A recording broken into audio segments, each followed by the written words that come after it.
Oh, yeah. Raw wrap-up. I'm missing out on my Rock and Wrestling, but that's okay because it was a fantastic Raw. We're here with the WrestlingMayhemShow.com. I'm Matt Sorgatron on the Twitter. Please check out our friends at IndieWrestling.us as well as BoldPittsburgh.com and SliceOnBroadway.com supporting these shows all across the Sorgatron Media Network. And with me, I'm Matt Sorgatron, as I mentioned, and also with me from Poughkeepsie, New York, or whatever the heck you called it there on the Mayhem Minute. Poughkeepsie. Poughkeepsie, yes. Yes, it's Mad Mike, at Mad Mike on 4883 on the Twitters. How you doing? I'm doing fine. Sorg, how are you? Fine raw, sir. Yes. And also with us from, I don't know, where the hell, from California PA area. Pennsylvania. Is Aaron. Wait, I'm confused. That's two different states. I know. Wheels has joined us. He's, of course, our friends from RWALive.com. Please go check them out. Had a great show over the past weekend. They'll be released here in the coming days. So Raw, first of all, let's end with the whole thread of the night, which is RKOs in the catering, in all over the place, in the primetime players scaring the crap out of Jamie Noble. It was a pretty good night. I like this. I like the interweaving storyline of the night, which was the RKOs and the Seth Rollins situation here. How did it come across for you guys? Go ahead, Mike. I'll let you go first, my friend. WWE faces are the worst people. They literally just attack people. You got to remember, Stone Cold was one of these people, Mike. Yes, but Stone Cold was an anti-hero. Randy Orton is not an anti-hero. No, Randy Orton's an anti-hero. He's not a nice guy. Nowhere do we pretend that he is a nice guy. Make-A-Wish. Yeah, but Make-A-Wish. But that was Stone Cold did Make-A-Wish. Yeah, but I mean, I kind of agree with Mike. The nice guys tonight were just jerks. I mean, look at Roman Reigns. He punched Bo Dallas for no reason. Mm-hmm. It wasn't even like Bo was threatening him. Yeah, so I mean, where'd all the heroes go? They turned into bullies. Where have all the good men gone? Don't sing it anymore. We have to. Yeah, I know. I stopped. We're good. We're good. The only blindside that made sense was Rusev, because he's a dick. He's a heel. He's supposed to attack someone from behind. Finally, he gets to. I think what you said. There's Eamon was saying that there's no difference between heel Sheamus and now Sheamus except for a haircut. And which end the poop goes out of. Oh. Yeah. Because face Sheamus, this guy, vomits on cars. Yeah, that's an action figure of Mr. Sheamus. Heel Sheamus is going to eat lots of Taco Bell and make you kiss his arse. So the burrito goes onto the car before he eats it for face Sheamus. Yes. Mm-hmm. Mm-hmm. Now it's after. Okay. Yes. Well, it adds another level of danger to this match, I suppose. Yeah, and, great way to push Dolph Ziggler, just have him get destroyed by everybody. Basically. That's right. Or, we had women's action tonight. yes, we did. They gave them a little bit of a chance. Yes, little bit of a chance. they did. And we saw some brutality. I mean, we'll probably discuss this tomorrow, but these head moves, and I'm just saying, Bray with that knee whiplashing your head off the ropes, I'm like, that's definitely a head move you might want to get rid of, too. I feel like, and this controversy apparently over them supposedly removing the Rollins move.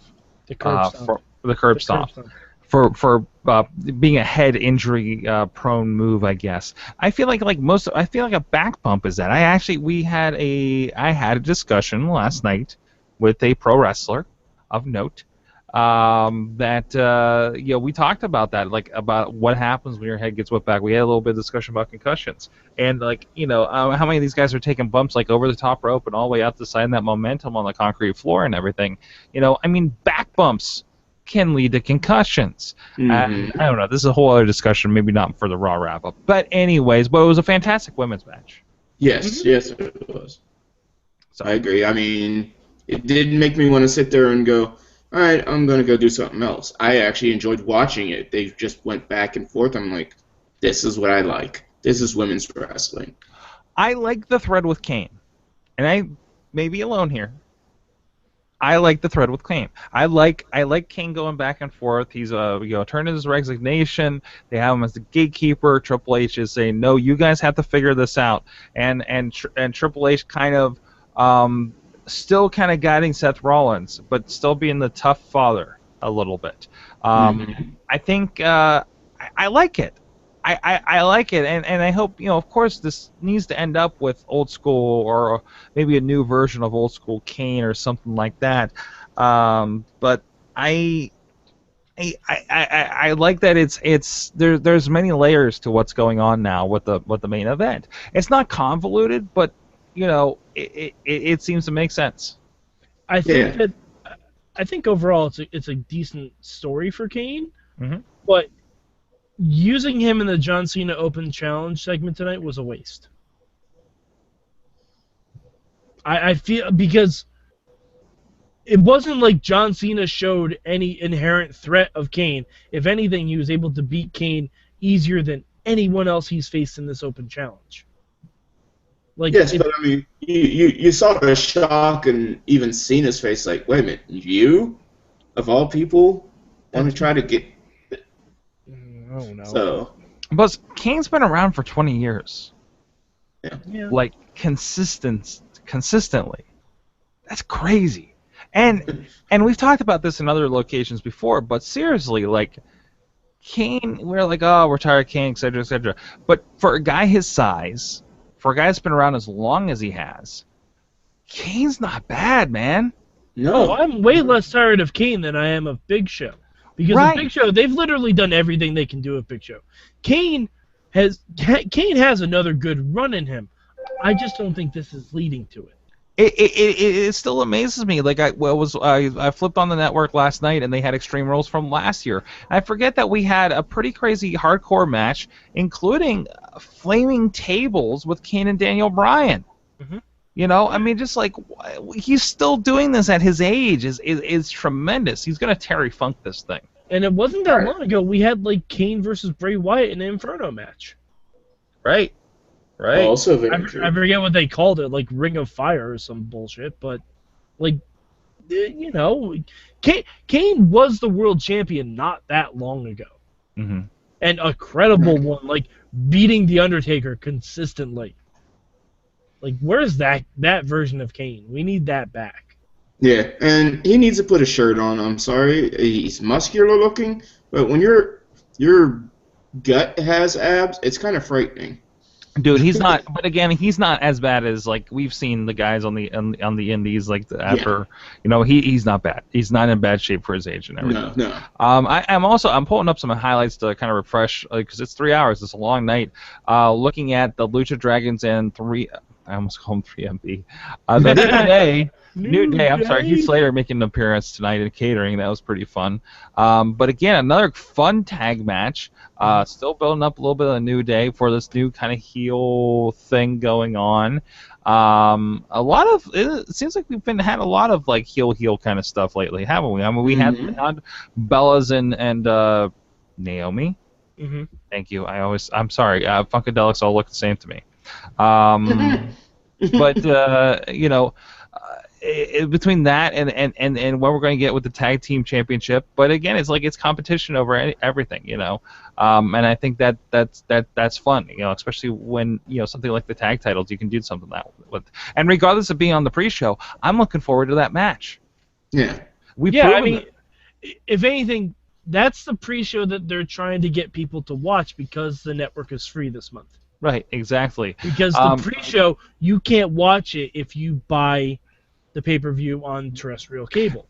And even I still felt like with the WrestleMania pre-show, it was still worth watching. It's still part of WrestleMania, and I'm sad that when I pull up WrestleMania in another 5 years, I'm not going to think to pull up the pre-show to get the good matches I wanted.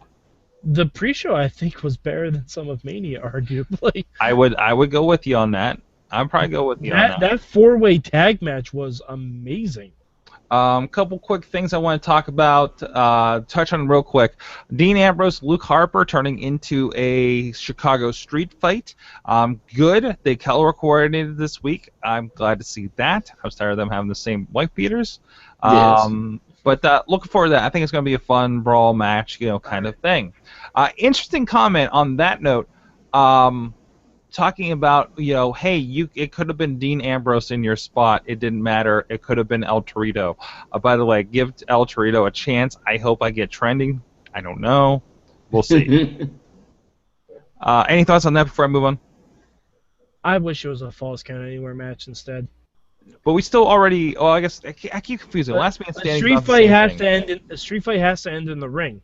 The entire segment on Raw and with these past few guys has all been outside of the ring. But they'll go around, they'll come back, it'll be what it is. Tough Enough, we're going to talk about, I think we're going to peg that to talk about in first segment tomorrow night. We have some ideas for Tough Enough, and we'll share with you. Fandango and Curtis Angle, please, this is a nice, fun comedy. Or Curtis Axel. Curtis Axel. Curtis Angle's a different guy. Curtis Angle. Interesting. Axelmania doesn't matter in the long run, right? So we need to touch on one thing really quick. I'm going through the things, and it might have been the thing. You don't know if that was the thing I was going to bring up, because I had one more thing to bring up. But now I know what. Now I want to know what you wanted to bring up. JBL completely spoiling storylines. That was not the thing, but good point there. Well, you're finally getting the idea. I was like, I think he's talking about Ryback, and then it comes out. What did he say? After the Bray Wyatt promo where he's talking about like some guy being really strong and working really hard, I'm like, oh, we all kind of said it because we were listening to the promo, so we all kind of said, oh, it sounds like Ryback, which Bray Wyatt, Ryback, fine, that's new, that's different, and that's a feud Bray Wyatt should win, arguably. Mm-hmm. And then Ryback comes out for his match next, coincidentally, and they're showing footage of him in Tough Enough, and JBL just goes, oh, that's the new face of the new fit, and then he just stopped talking. Like he completely spoiled the entire thing. Just completely. And he was quiet for quite some time, so he had an ear beating going on right then. Like I almost wonder if the beating of the Rosebuds was an audible that was called, and Bray Wyatt was supposed to attack Ryback after the match. Interesting. It was a little too on the nose that he feed me more guy got fed food. Yeah. Yes. And we were making really bad banana jokes all the way through there. Oh, banana jokes. By the way, we left the hot dog alone. By the way, if you're wondering who had the best banana joke, it was our buddy Eamon who made a Bananas Foster reference. Getting all the references this week. You should see what he said on the Midweek War that I tweeted out today. It's all about the Rick Rude. Apparently, Gregory Iron, friend of the show, is CM Punk approved, is also on the same page. All right, guys, WrestlingMayhemShow.com. Please check out the Facebook group, Wrestling Mayhem Show. Let us know your thoughts on Raw or anything else professional wrestling related at Mayhem Show on the Twitters. I'm at Sorgatron on the Twitters, at MadMike4883. He joins me on the Rambling Movie Minute. We get started with Podcast Day here at live.WrestlingMayhemShow.com about 6 p.m. Eastern Time. We roll all the way through until midnight with whatever great guest that Eamon's going to be scaring up from his neck of the woods in indie wrestling. But we'll talk tech, we talk video games, we talk movies, and we talk pro wrestling for at least 3 hours on that part all night long. It's a party. It's a podcast party, and we want you guys to join us at live.WrestlingMayhemShow.com all night long. Thank you guys. Wheels, Aaron, he's also at Hot Wheels 4883.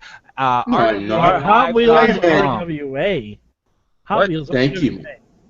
Oh, I've been drinking a little bit. I was going to say, Wheels and I have the same birthday? All right. You're like brothers from probably different mothers. And maybe different fathers. Most likely different fathers as well. It's universal brotherhood. Like what's up, brother? Like, you know. Brother. It's wrestler talk. Yeah, I can see the resemblance. Yes. We'll see you guys next time, and join us here every week right after Raw. Follow us on especially Google Plus to see the invites for the Raw wrap-up, and we'll see you next time. and we hit the thing.